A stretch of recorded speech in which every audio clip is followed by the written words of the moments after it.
E se aquelas férias que você tanto planejou não derem certo? Ou talvez aquele contrato que você tanto esperou assinar, a outra parte decide dar para trás? Ou aquele sonho que você tem sonhado há tanto tempo não se realizar? Meu nome é Alex Amaral e hoje, no segundo episódio do Casa Aberta, nós vamos falar sobre a divina sabotagem. Nesse vídeo eu abro a minha casa e você é muito bem-vindo.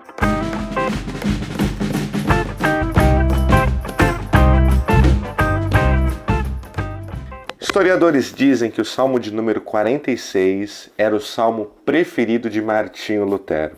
Martinho Lutero foi o grande reformador do século XVI e é nesse salmo que ele se inspira a compor o hino que é considerado por alguns como o hino da Reforma Protestante, o hino Castelo Forte. Aí vai um trecho. Castelo forte é o nosso Deus,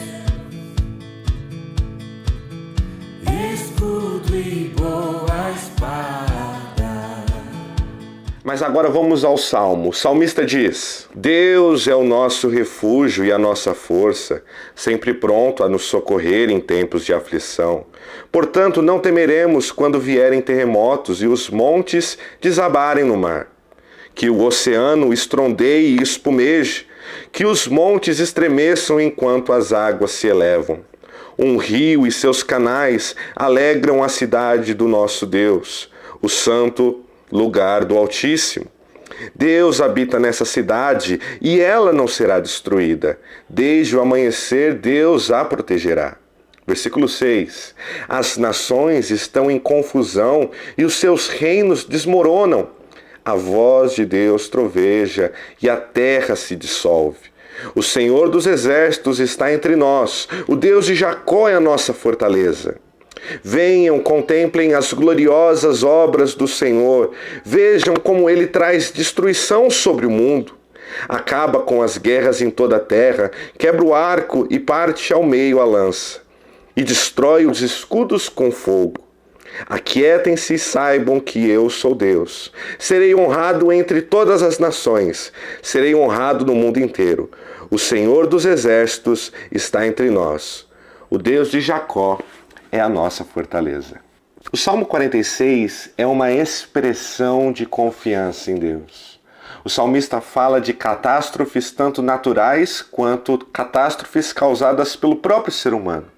O salmista fala sobre terremotos, o salmista fala sobre montanhas, pense em algo sólido, algo firme, montanhas que são lançadas nos mares.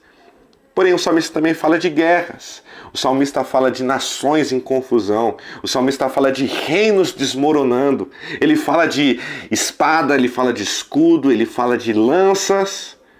E é exatamente esse o mundo em que nós vivemos. Porém, de forma bela e poética, o salmista também fala de uma cidade, a cidade onde o nosso Deus habita. O salmista também fala sobre canais, rios que alegram a cidade de Deus. Ao mesmo tempo que ele fala de ondas que espumejam, de mares bravos, ele também fala de rios que alegram a cidade de Deus. Ao mesmo tempo que o salmista fala de uma cidade onde Deus habita e ela não será destruída, o salmista fala de reinos que serão assolados, que estão em confusão e estão desmoronando. Se nós olharmos para o início do ano de 2020, eu não sei quando você vai estar assistindo esse vídeo, mas se nós observarmos o início do ano de 2020, nós temos a expressão real e viva do versículo de número 6, onde o salmista diz: as nações estão em confusão e os seus reinos desmoronam. Nós vemos os poderosos das nações, os presidentes, os governantes totalmente sem saber o que fazer. Numa hora você vê o presidente, numa hora você vê o governante, o prefeito, falando: olha, fique em casa porque senão você vai contrair o vírus e você pode morrer. Mas em outra hora, o governante, o prefeito, o presidente fala: não, saia de casa, você tem que trabalhar, porque se você ficar em casa, a economia vai ruir. E o mundo vive um eterno dilema. As nações mais bem preparadas não sabem o que fazer. Podem confiar no seu poderio bélico, nos seus status, podem confiar na sua economia, na sua tecnologia, nos seus planos de crescimento, nos seus planos de expansão, nos seus planos de domínio, mas nesse momento de calamidade, os governantes não têm a resposta para aquilo que as pessoas estão vivendo, para aquilo que as pessoas estão passando. E é esse o ponto desse vídeo. Tudo acontece porque Deus é soberano. O verso 6 fala: a voz de Deus troveja. No verso 8 o salmista convida: venham, contemplem as gloriosas obras do Senhor. Já no verso 9, é Deus que acaba com as guerras em toda a terra. É Deus que quebra o arco e parte no meio a lança. E é Deus que destrói os escudos com fogo. Isso é o salmista conclamando e proclamando a soberania de Deus, até mesmo em meio ao caos. Agora, uma coisa que eu quero que você entenda: Deus, por ser soberano, ele é expert, ele é especialista em sabotar os nossos planos. Sabotar os meus planos? Calma que eu vou te explicar. A partir do capítulo 38 de Gênesis, a Bíblia nos conta uma história muito conhecida, que até virou novela numa rede de TV por aí. É a história do Zé, o José do Egito. A Bíblia fala que os irmãos de José tinham tanta inveja, tanta raiva dele, que eles planejam matar o seu próprio irmão. E é aí que Deus começa a frustrar os planos dos irmãos de José. Porque de uma forma soberana e até mesmo misteriosa, um dos irmãos de José, Rúben, fala: olha, não vamos matar o nosso irmão, não vamos sujar as nossas mãos de sangue, que tal se nós vendermos ele como escravo? Isso seria incrível, porque os irmãos de José conseguiriam punir a José e ainda fariam dele um escravo. Aquele que era o filho querido de Jacó, agora seria escravo, seria dominado por alguém que ele não conhecia e estaria numa terra que ele também não conhecia. E a história continua. José vai até o Egito, Potifar, que era um homem muito poderoso, compra José como escravo. José era um homem temente a Deus e de alguma forma que Deus trabalhou no coração de José, ele é diferente. José, ele comanda toda a casa de Potifar, mesmo quando Potifar não está, até que a mulher de Potifar tem um desejo por José, e é exatamente aí que ela começa a planejar, ter os seus planos, só que José escapa. Então ela fala assim: já sei, eu vou acusá-lo de abuso. E mais uma vez Deus começa a trabalhar ali para frustrar até mesmo os planos da mulher de Potifar.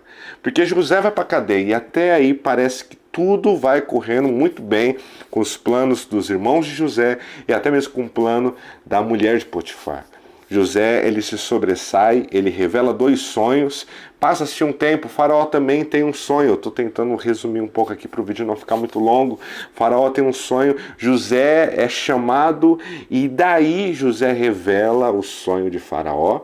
Faraó fica impressionado com a sabedoria de José e o coloca. José, aquele que foi vendido pelos irmãos, aquele que foi comprado como escravo, aquele que foi lançado numa prisão por um abuso que não aconteceu, agora se torna o segundo maior no Egito. Então sobrevém uma fome que arrasa com a terra. Somente o Egito tinha comida. É aí que a gente começa a ver o plano de Deus, não o plano dos irmãos de José, o plano de Deus entrando em ação. Porque quem vem diante de José, José agora governador do Egito, os seus irmãos, aqueles que o venderam. Agora eu quero que você entenda algo. Deus é especialista em frustrar os nossos sonhos, os nossos planos. E por que isso acontece? Justamente porque, na maioria das vezes, os nossos sonhos e os nossos planos não visam a glória de Deus em primeiro lugar. Nós queremos e nós desejamos e batalhamos para o nosso contentamento, para a nossa felicidade, nós batalhamos para que nós sejamos ricos, para que nós venhamos ter tudo que nós desejamos. Mas aquilo que mais importa e aquilo que deveria nos preocuparmos, que é a glória de Deus, que o nome de Deus ser glorificado nos nossos planos, nossos sonhos, isso sempre fica talvez em segundo plano, em terceiro, em quarto, e olhe lá, às vezes a gente já esquece de Deus.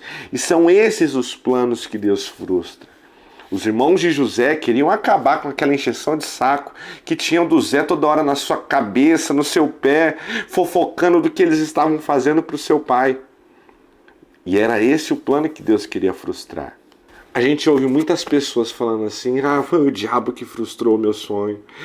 Eu não vou falar o que eu sonhei, não vou falar que eu tenho em mente, bate na madeira, isola. Porque senão pode vir coisa ruim, e o coisa ruim vai acabar fazendo com que as coisas não aconteçam, e com que os meus planos, eles não se realizem. E muitas das vezes a gente se engana, porque quem frustra e quem sabota os nossos sonhos é o próprio Deus. Já no capítulo 45 de Gênesis, nós temos a grande revelação. O Zé está diante dos seus irmãos e, enfim, ele revela: ei, eu sou aquele que vocês venderam como escravo. A Bíblia fala que os irmãos de José ficaram temerosos, eles ficaram com medo, o que poderia acontecer? Aquele que eles venderam agora é o poderoso do Egito, e o que ele pode fazer? É nesse momento que eles se tocaram que o plano que eles tiveram lá atrás, anos lá atrás, foi frustrado, foi sabotado. Então é nesse momento que eu quero que você pense em algo. Os nossos planos, sim, os nossos sonhos, os nossos planos, eles podem ser frustrados. Como eu já disse, Deus, ele é especialista em sabotar os nossos planos. Mas os planos e aquilo que Deus deseja, isso é imutável, isso é infalível, isso acontece. Lembre-se que para que o plano de Deus se cumprisse na vida de José, José teve um sonho lá atrás, quando ele morava com seu pai, ele via que os seus irmãos e os seus pais se dobravam diante dele. Para que o sonho de Deus acontecesse, Deus frustrou os sonhos e os planos, melhor dizendo, dos seus irmãos, os planos até mesmo de Potifar, que havia comprado um super escravo, da mulher de Potifar, planos que foram frustrados. Aí sim, o plano de Deus, ele se cumpre infalivelmente na vida de José.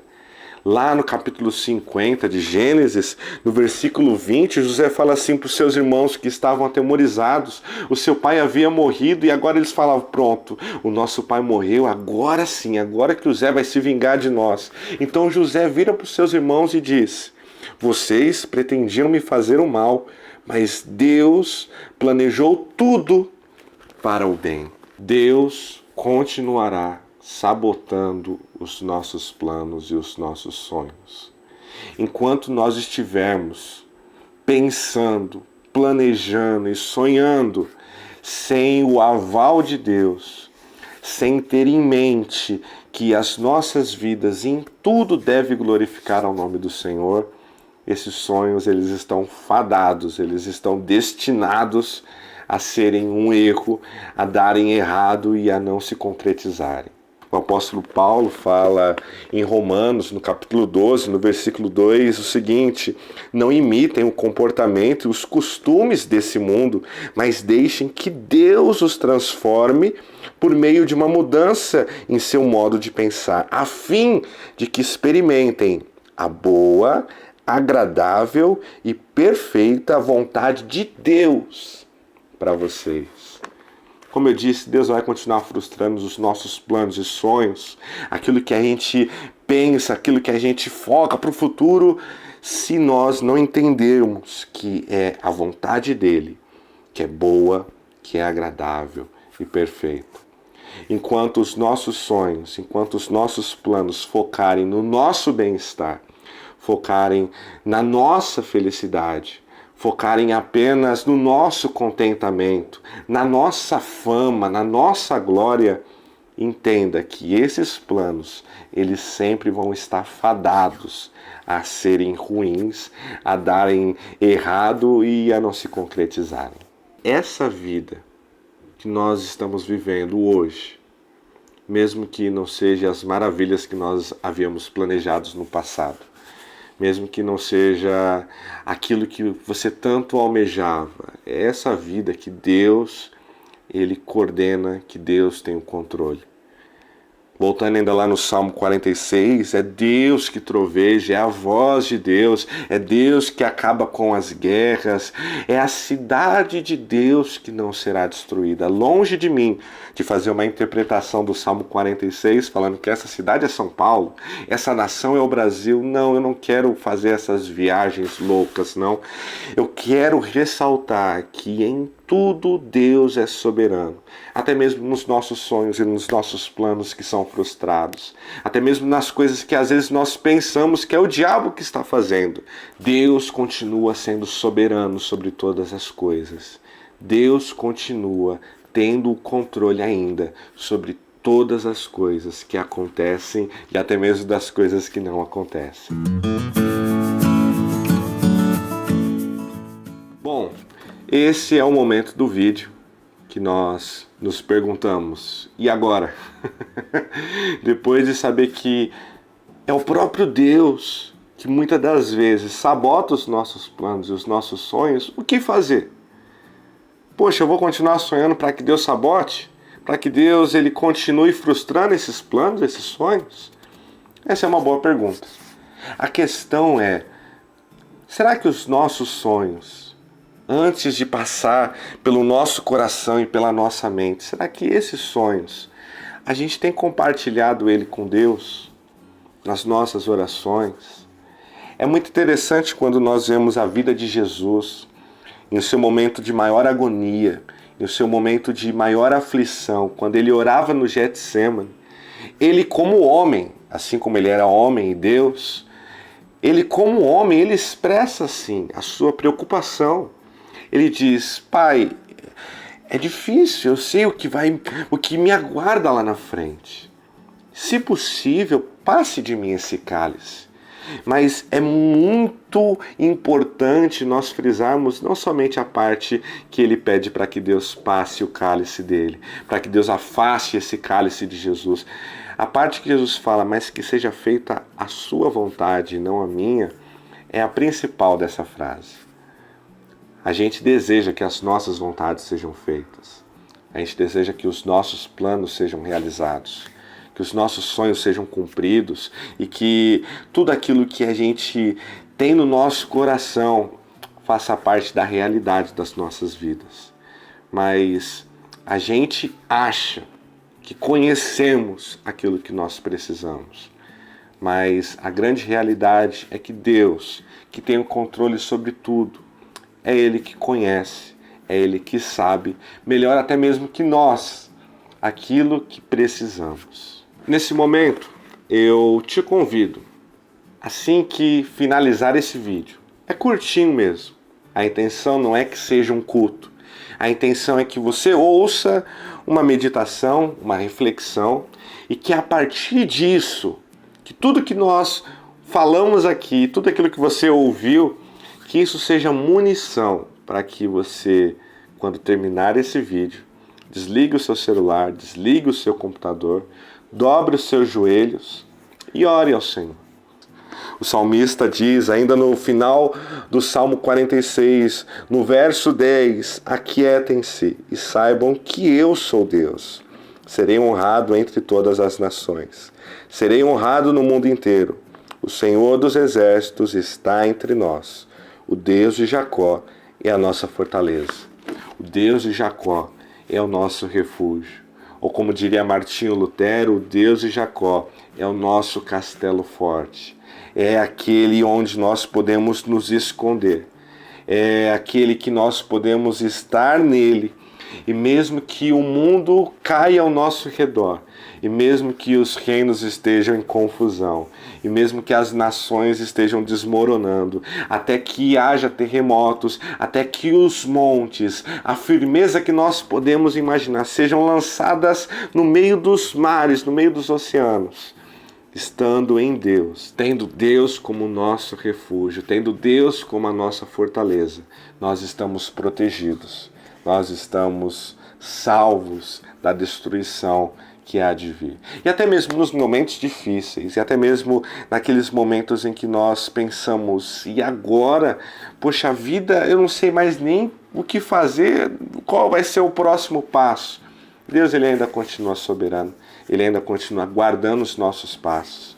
Talvez esse 2020 frustrou todos os seus sonhos. Talvez você tinha vontade de viajar, fazer uma faculdade, tinha um serviço para sair, você ia fazer a entrevista e na semana que você ia fazer a entrevista falaram, ó, galera, fica em casa, não é para ninguém sair.